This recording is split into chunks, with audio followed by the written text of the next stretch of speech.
morning and welcome to the Newshour Agenda. I'm Madhavdas G. UP Chief Minister Yogi Adityanath's call for unity 2 months ago is resonating ahead of the by-polls in Uttar Pradesh, days after the message found its way to Maharashtra. In the form of posters put up by a local BJP functionary, the Samajwadi Party has countered Yogi's Batenge-Katenge message with posters cropping up outside the party's Lucknow office, reading, "Na batenge, na katenge." 2027 में नफरत कराने वाले हटेंगे, हिंदू मुस्लिम एक रहेंगे तो नेक रहेंगे.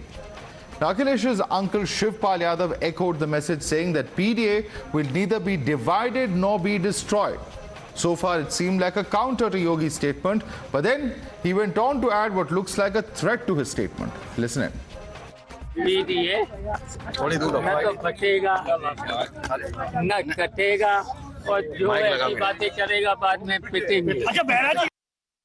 Now, the BJP is calling it a clear attempt by the SP to provoke and create anarchy. But there are those like Manoj Yadav from the Samajwadi Party who unequivocally say lessons will be taught. ये समाजवादी का texture है. अगर इस तरह की बातें कही जाएंगी, डिवाइड एंड रूल का प्रयास किया जाएगा, तो समाजवादी पार्टी के पास सारे फार्मूले हैं. जो ऐसी बातें करेंगे उनको हर तरीके से दंड दिया जाएगा. जो बांट रहे हैं वही ये भाषण दे रहे हैं, तो बोलिए बांटना बंद कर दीजिए, काट छांट बंद हो जाएगी. This is a statement coming from a party which has failed in its governance model. Samajwadi party, Congress party और इंडिया अलायंस जिनकी रणनीति है कि हिंदुओं को बांटो, देश को जाति, धर्म, भाषा में बांटो और राज करो, जो अंग्रेजों ने किया था, आज वो इतना बौखला गई है कि बटेंगे तो कटेंगे का नारा जन जन तक पहुंच रहा है. तो अब उन्होंने भी पोस्टर लगा दिए. The big question is, has BJP's Batenge pitch spooked opposition ahead of by-polls in UP? If you look at the caste community voting pattern for the 2024 Lok Sabha polls in Uttar Pradesh, we can see that Muslims almost as a whole and a significant share from caste comprising what Akhilesh calls the PDA or the Pichhade Dalit Alpsankyak voted in favor of the India bloc.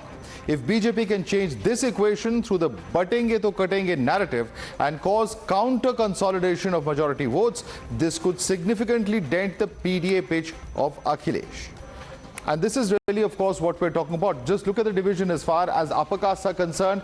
India Alliance getting 16 out of 79 compared to the NDA, BSP getting 1, others at 4. If you look at the kind of seats related to Yadavs, this is, of course, part of the Pichhade or the backward class, the Yadav, Kurmi, Koiri and OBCs. A lion's share of that going amongst the Yadavs to, of course, Akhilesh, amongst the Kurmi, Koiri and other backward castes, of course, a significant chunk going towards the NDA as well. If you look at Dalits, Jatavs, 25 of course towards India, 24 NDA, 56 in the non-Jatavs going towards the India Alliance and 29 to the NDA. So that's where there is of course a considerable fight as well. When it comes to Muslims, of course 92 as the percentage that is going towards the India Alliance, just 2% going to India. So this is really where the entire battle is being fought in a very pitched manner, and perhaps somewhere or the other the Lok Sabha 2024 results also reflective of what really has transpired, and of course political parties wanting to take that particular fight in this particular election very seriously as well. You're watching the News Hour at 10, debate number 1 on Times Now, Super Prime Time.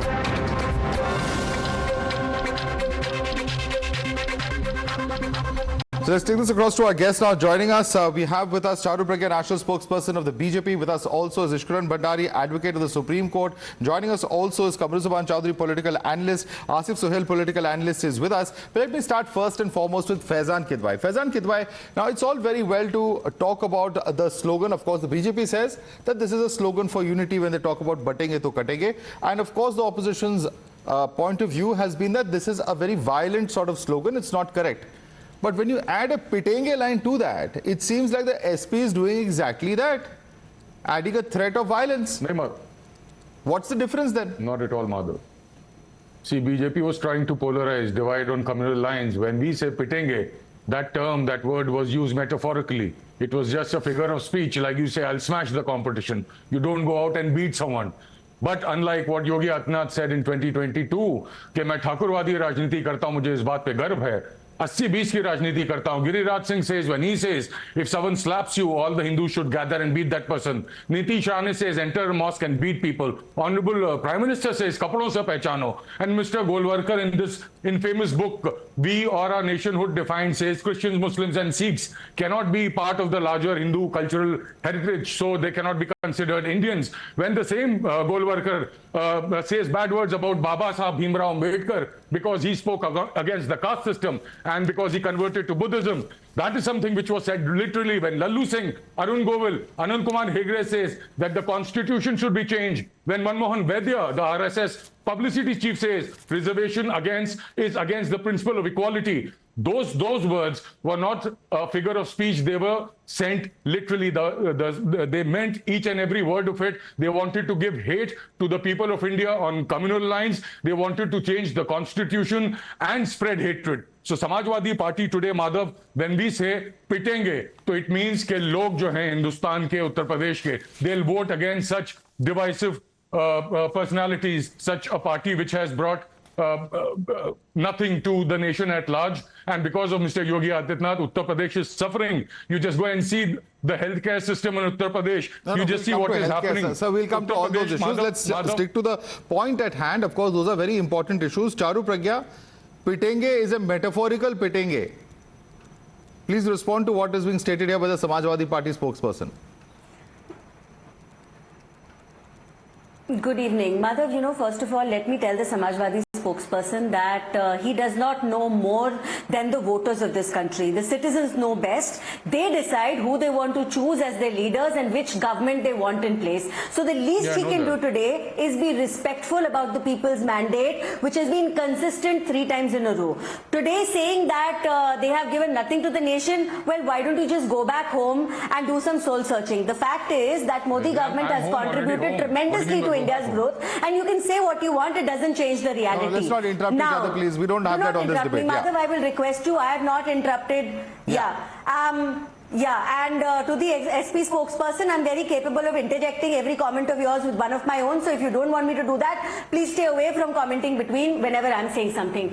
Let's understand that this is an alliance which called itself the India Alliance. I and DIA, they spelled themselves as, but divided India consistently. Whether it is dividing India between North and South, comparing the DNAs of Indians, making statements which have gone from bad to worse consistently. In fact, they have been instrumental in saying that if we come into power, we are going to change the constitution, made it all about personal laws and not about India being a secular country.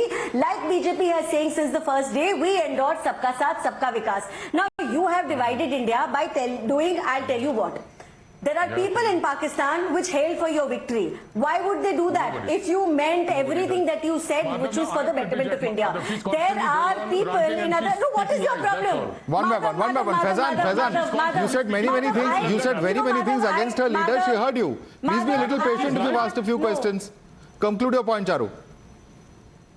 No. Madhav, I have never seen you on a debate with a spokesperson who's as interjecting as this one. If he cannot keep his mouth shut, maybe you should mute him because I get equal time to speak. It's okay, Charu. Complete your point. Another thing is that Batenge... One by one. No, we cannot have this. We cannot have this. Charu, please conclude your point. Yes. Is continuous heckling respectful, Madhav? Obviously not, and I've told him as much. Please conclude your point now. Yes. See, Batenge-Katenge is about standing for India first, which Bharatiya Janata Party and its leaders and allies have done consistently. All these people which propagate lies, which propagate fake news, which actually talk about appeasing only one minority religion and nothing else, they need to understand that this is not what is going to get you ahead anywhere in the country. Making a statement here and there is not going to help you. You are the kind of people who have said, Muslimanों को जिता दो तो कोई आपको हाथ नहीं लगा पाएगा, हमारे इतने MLA ले आओ. What kind of statement is that? You had your leaders during the Lok Sabha elections very clearly say, ये तो vote jihad होना चाहिए. Vote jihad क्या होता है? How is it that you endorse divisive statements like that? But when some leader talks about that's where the problem is. Faizan, I want to come in now. Faizan, this is a question that you certainly have to answer because it's not the first time that either Mr. Shivpal Yadav is making a controversial, threatening statement, or that such a statement is coming from a Samajwadi Party leader? Well, he talks about अधिकारियों का नाम लिख लो लाल स्याही से जब सरकार में आएंगे तो उनको देख लेंगे. And you also refer to, of course, what Charu was just speaking about, Abu Azmi's statement about, just let few such MLAs come into power and then we will see what can be done. There are some very, very serious and disturbing statements coming out in the public domain, and the tone is of a threat. We will see what will happen in the future. I mean, is that acceptable? Madhav, I'll tell you Madhav, I'll tell you what is threat and what is not acceptable. This is Sangeet Som talking to an officer. So my dimag theek kar dunga. No, but two wrongs don't make a right, Mr. Faizan. First of all, I cannot hear what you're saying. Madhav, he's saying तुम्हारे दिमाग ठीक कर दूंगा, तुम्हें उठा के ले जाऊंगा. This was so that justifies Mr. Shivpal Yadav saying the same thing.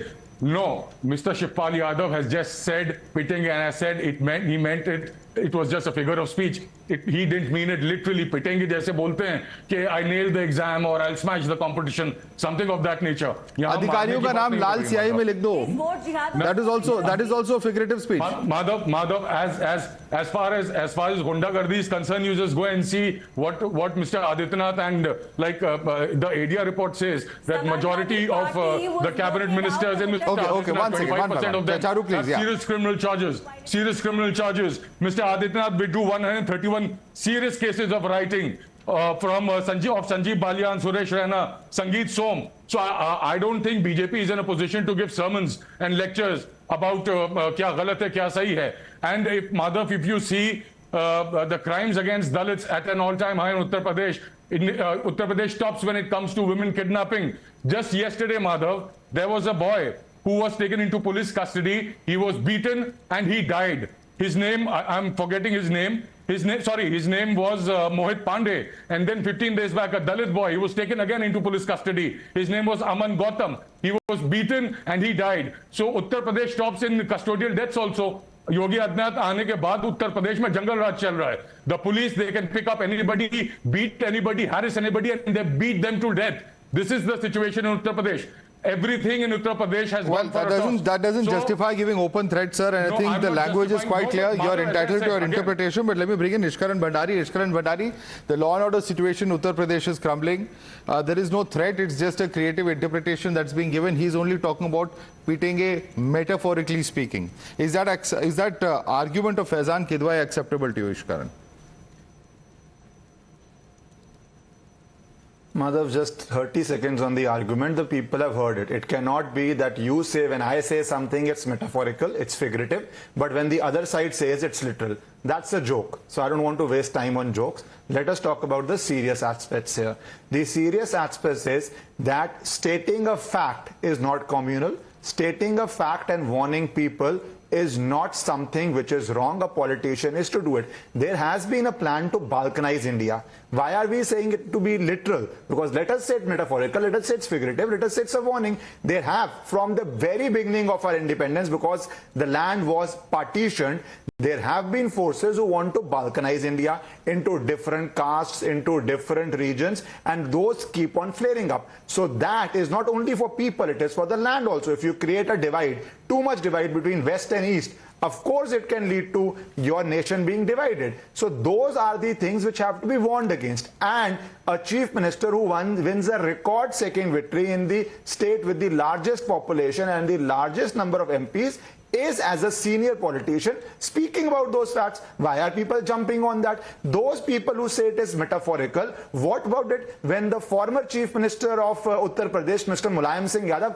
ordered, not metaphorically, not figuratively, but ordered firing on car sevaks, and so many car sevaks died. What was that? Figurative? That was an action in place. There is no such action by the Yogi Adityanath government on any religion. So please, let's put things in context. When we talk about dividing and Balkanization, you know how much literature has been written about general castes, OBC and SC, ST when they belong to the Hindu community. Has such literature and media has been complicit in that. A child in India knows about so-called caste divide in Hindu society. Have they discussed the caste divide in Muslim society? Have they discussed the Afshrafs or the Pasmanda or the Sunni versus the Shia? Who gets what appointment, what post? How many Shias are appointed versus how many Sunnis are appointed? That is not a part of public discourse, because on one side public discourse is kept hidden when the media was controlled. Now in social media, of course, there are those discussions. But on the other side, it has been a very clear trend of trying to divide the society. So whether it be region,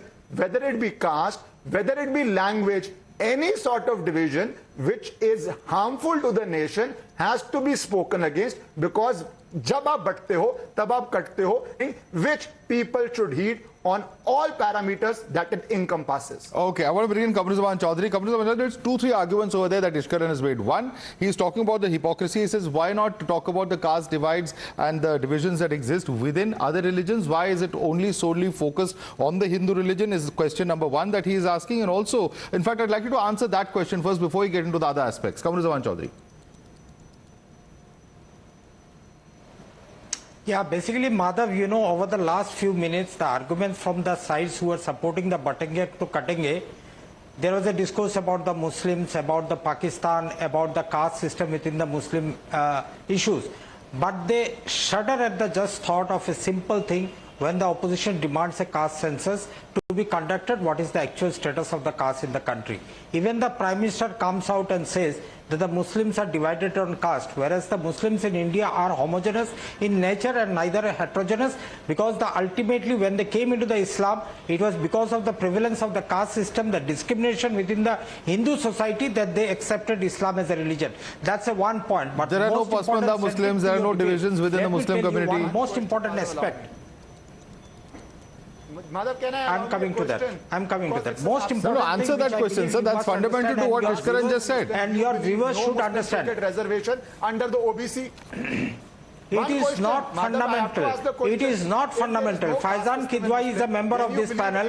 Is a member of this panel. Faizan Kidwai is a member of this panel. I don't know his caste. Okay. One by one. Just one by one. He may be an Ashrafi. He may be something. Okay. I think Ishkaran wants to counter you on that point. I'm going to allow him to counter you, and then you can respond to him. There should be no OBC reservation for Muslims because they are homogeneous. I'm coming to Mr. Chaudhary. Just listen to what he has to say. Madhav, if you can ask him to answer the question, if they are homogeneous, there is no caste system, then there should not be OBC reservation for Muslims. Please answer that in yes or no. Because they are homogeneous, there is no caste system. So why should there be reservation or demands for reservation? Please answer that. Yeah, the the counter argument is implement the Sachar committee recommendation. You will find the division within the Muslim society based on economics, not based on the silly caste argument that you have.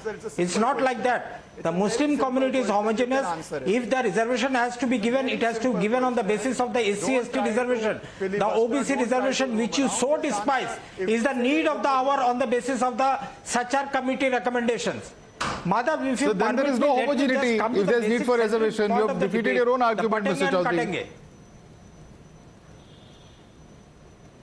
No, the basic argument is there is no reservation for the Muslim community on the basis of the caste. It is only on the basis of the economic consideration. Yes, so if there are disparities, then you cannot say it's homogeneous. That's the point he is making. It is no. Because the Brahmins have imposed their Brahminical patriarchy on a Dalit, that the caste equality had to be brought in the constitution. But in Islam, the division is not there. That's why the reservation. Islam, it may or may not be there, sir, but the point is that there are reservations of certain sections. But let me bring in Charu Pragya on one point. Charu Pragya, one of the points being made here by Kamru Zaman Chaudhary is that the BJP is stunned because of the opposition's success when it talks about caste census and such issues and the impact that it has had in the Lok Sabha polls. Is that, at the end of the day, what's happening on ground over here? Is it an attempt to try and change that caste census narrative? Because even now when a census is being spoken about, there's no details of whether there will be a caste census or not. Madhav, let's understand one thing. They keep talking about the Lok Sabha elections and its impact. I'll tell you the impact of Lok Sabha elections. Prime Minister Modi is the first Prime Minister to be elected thrice in our country. In fact, he is the first Prime Minister, first head of state in the entire world after World War II in any major economy to be re-elected for a third time in a row. So that should tell the opposition what their entire agenda means to the citizens of this country. Right after Lok Sabha elections, we had Haryana elections where they were jumping up and down, declaring their win even before it happened. The people of Haryana also responded to their so-called caste narrative.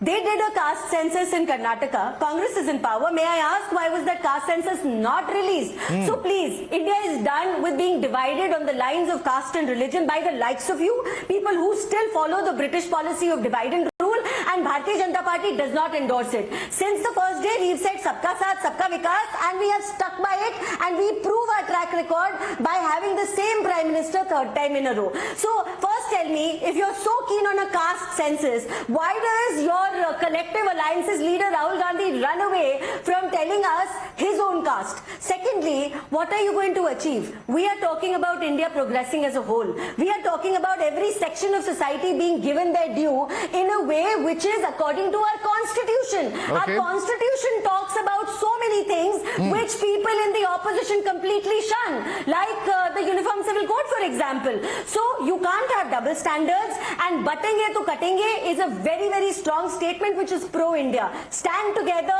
stand with unity, and that is how your nation will progress. Kamruzaman Chaudhary, if the commitment towards caste census is so much, then why is it that Karnataka government, where your party has been in power for over a year, why has it still not put out the caste details of the survey that it conducted about 8 years ago, if I'm not mistaken? No, wait. The Karnataka caste census was conducted when the BJP government was also in power, and they did not release it in the first test. Because of the COVID, the nationwide census could not be undertaken in 2021-22. The Karnataka government decided to release the caste census along with the national census. That was the exact objective of the cabinet, that the Karnataka government took a decision. It's not that whether the caste census of the national level and the caste census of Karnataka can be released together was a point of discussion, and the central government and the Karnataka government are discussing it. That is not the point of debate now. Whether a point that is most important is, during 2024 election, we have seen how we brought out the slogan of Samvidhan Khatre Mein Hai. Now, in order to counter that, these people have brought out a divisive slogan like the Katenge to Batenge. But then I congratulate my friends from the Samajwadi for bringing out a counter slogan to this. Batenge, na Katenge. That's the actual slogan that Mahatma Gandhi said when he said, Raghuvati Raghav Raja Ram Ishwar Allah Tero Naam Sabko Sammati De Bhagwan. But no. This is the what you call the Kamruzaman Chaudhary, you very conveniently left out Jo Bolenge Wo Pitenge, which is also part of that slogan. But let me bring in Asif Sohail. Asif Sohail, is it ultimately going to be about caste? और आप क्या इस तरह के slogan को endorse कर सकते हैं? जब कहेंगे बटेंगे तो कटेंगे को अगर एक तरफ आप अपोज करते हैं कि जो लोग आके ओपनली धमकी दे रहे हैं, बीजेपी कहती है कि लेकिन वो लोग पिटेंगे, तो वो भी तो एक धमकी है, वो भी तो एक कॉल टू वायलेंस है.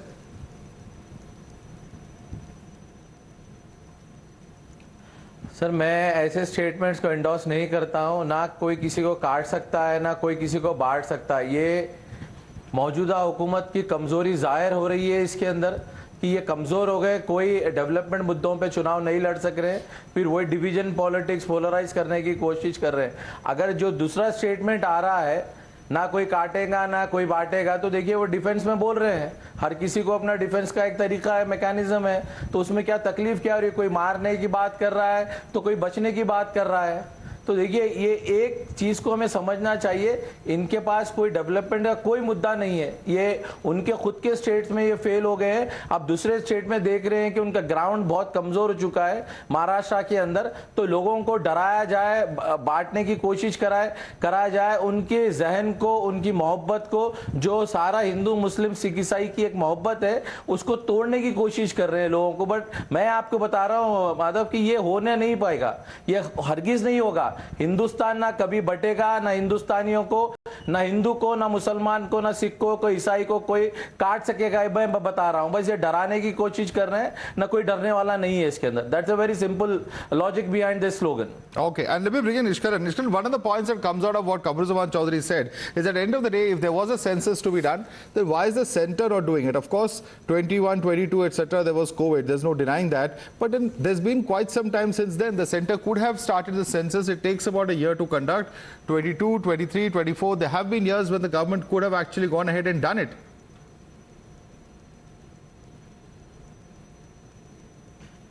Madhav, the census is being done. I just read it yesterday. I think that it's being done now, and then delimitation would be done. And trust me, when delimitation happens, the same people will again start crying, which is, of course, a mandate which has to be carried out. But why? Firstly, let us come to two aspects of this. The aspect number one is when a senior politician is warning the public that there is a danger if you divide yourself, that's a legitimate statement. We have gone through a nation which has gone through partition. We have a nation where various forces, some within and some from outside India, keep trying to create debate on various grounds, language, religion, region, you know all those divides, right? And all those debates. So somebody saying that please don't divide yourself because by dividing yourself, you will lessen yourself. That's a legitimate warning which should be given and which should be remembered by people. How can we forget our own history of 70 or 80 years ago? The second aspect to this is, which everybody conveniently went about, is the only time a chief minister was ordering firing was on car sevaks. That is action. That is not metaphorical. That is not figurative. That is an action. The third aspect of it is where you keep talking about law and order, law and order. The best test of law and order is when people decide, because law and order is a state subject, when people go to the polling booth, they know what is the law and order they are facing in Uttar Pradesh. 2022, for the first time ever, a chief minister after 5 years in power gets re-elected. I think that mandate by the voter is a much better answer than any partisan person speaking on behalf of any party, political party. All right, we'll have to leave it there. Charu Pragya, Ishkaran Bhandari, Faizan Kidwai and Asif Sohail, I'd like to thank all of you for joining us.